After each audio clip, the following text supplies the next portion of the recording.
sert de maîtrise de la zone, une seule banque centrale, avec des résultats, des taux d'inflation absolument maîtrisés, 30%, et les voisins payent des 10-15%.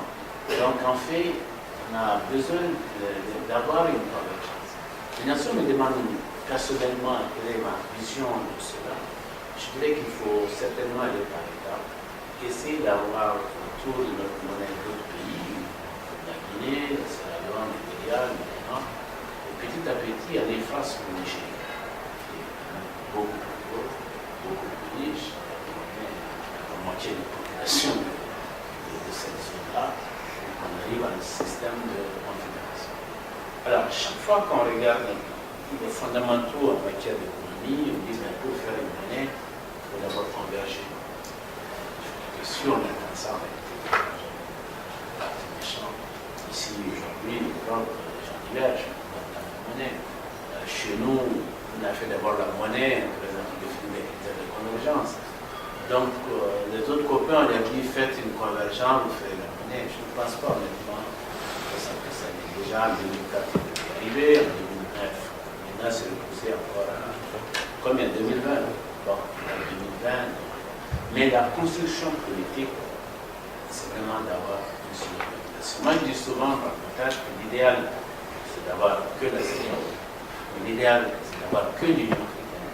Et supprimer tous les autres. L'idéal, c'est d'avoir que l'ONU. Et supprimer tout le reste. Vous voyez bien que le chemin est encore long et qu'il faut garder ce qui marche, les archives, si ça règle le problème, et essayer de.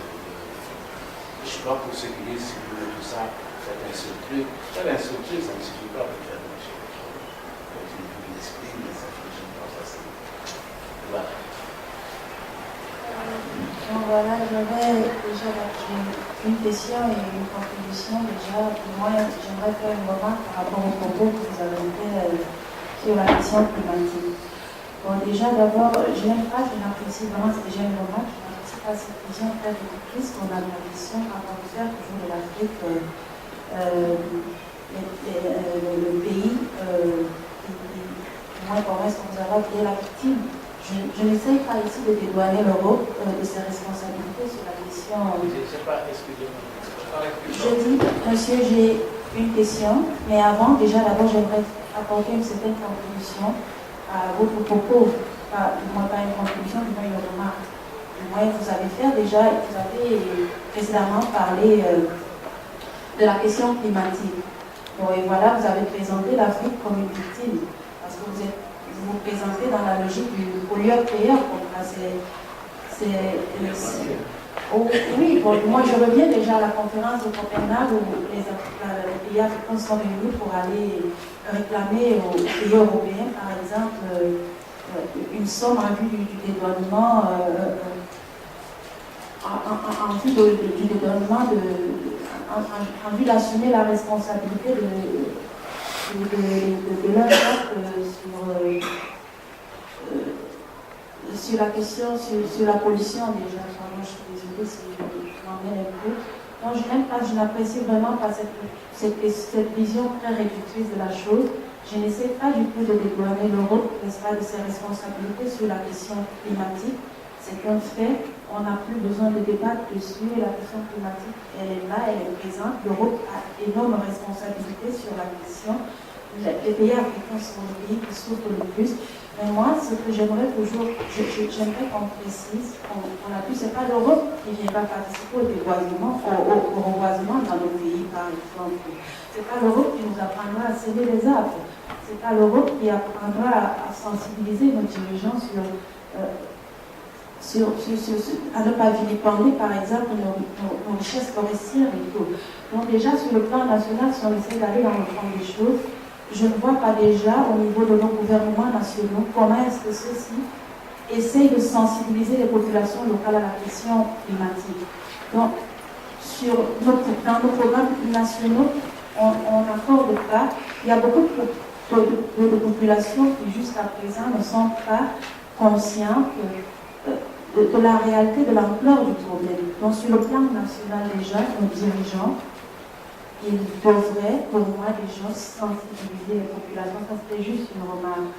Mais ma question véritable se posait par rapport à cette question d'intégration régionale. Moi, elle se pose sur le volet migratoire, parce que je vois que l'UEMOA, aujourd'hui, elle est confrontée à la question migratoire. Les pays de l'UEMOA font partie des pays qui exercent qui ont une vocation migratoire, qui exercent une grosse pression migratoire sur les portes de l'Europe.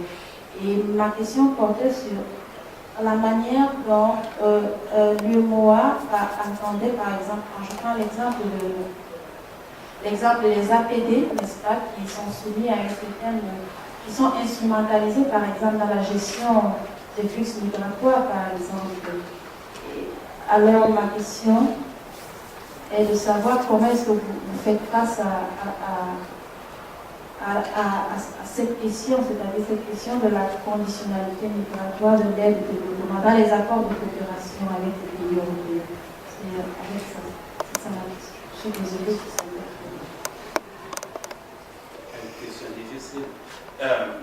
Moi, vous savez, l'histoire de pollueur créeur, ça, c'est pas le moi qui l'a inventé. Non, le problème du climat est certainement complexe, très. Vous savez, même ici, les prix d'Alec, j'ai fait exprès de provoquer dans ce sens-là, il y en a qui ne croient pas que ce soit l'homme qui soit l'objet de la dégradation du climat. Allez, mais aujourd'hui, la pensée dominante, c'est l'homme. Qu'est-ce qu'elle sera demain? Moi, parfois, je me dis, quand je vois le Sahara, tout le monde est convaincu que c'était une zone humide.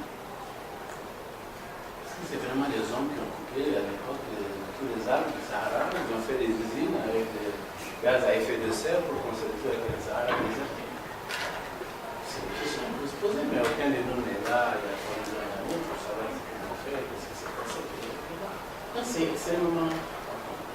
Mais aujourd'hui, si on retient ce qui est communément accepté, que les gaz à effet de serre qui perturbent l'atmosphère et qui font le changement climatique, on est bien obligé de le voir. Que c'est quand même un pays industrialisé, qui est la Chine.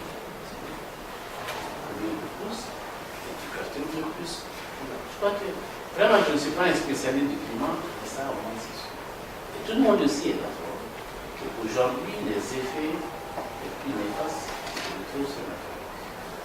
Donc, c'est ça qui est commencé. Maintenant, ces conséquences, ils sont là. Maintenant, il ne faut pas croire que on rentre toujours dans la. J'ai toujours ce problème de diaspora, je crois qu'on ne fait rien.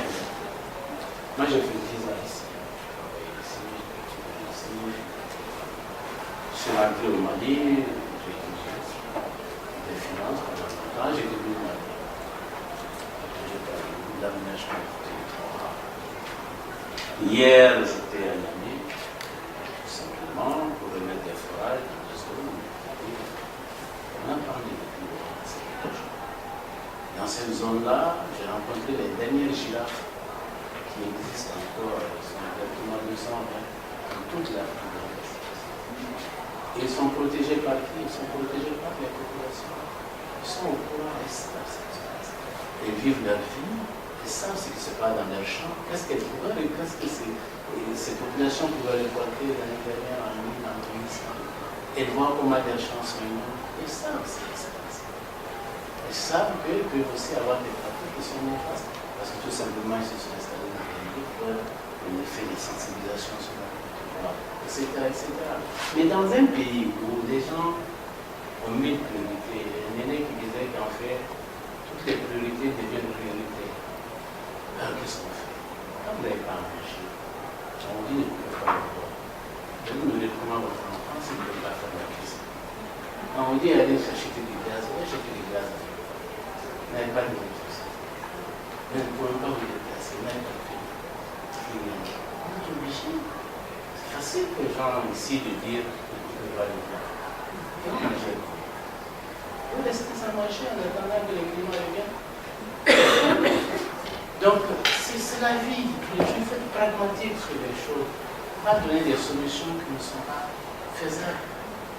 Il faut continuer à sensibiliser, il faut planter, il faut trouver des solutions à communiquer. Vous allez aujourd'hui, vous allez voir, on fait du charbon de bois, on fait du charbon et de la paille de vie. On fait de l'énergie, de la biomasse, avec des anacards, avec des coquets, des usines qui font des huiles avec ça. Les gens font de la cuisine avec ça, les gens font de l'électricité avec ça. Mais ce n'est pas suffisant encore. Mais c'est des chemins qui sont ouverts, des chemins sur lesquels nous on continue à travailler. Il faut atteindre une certaine masse critique pour pouvoir construire.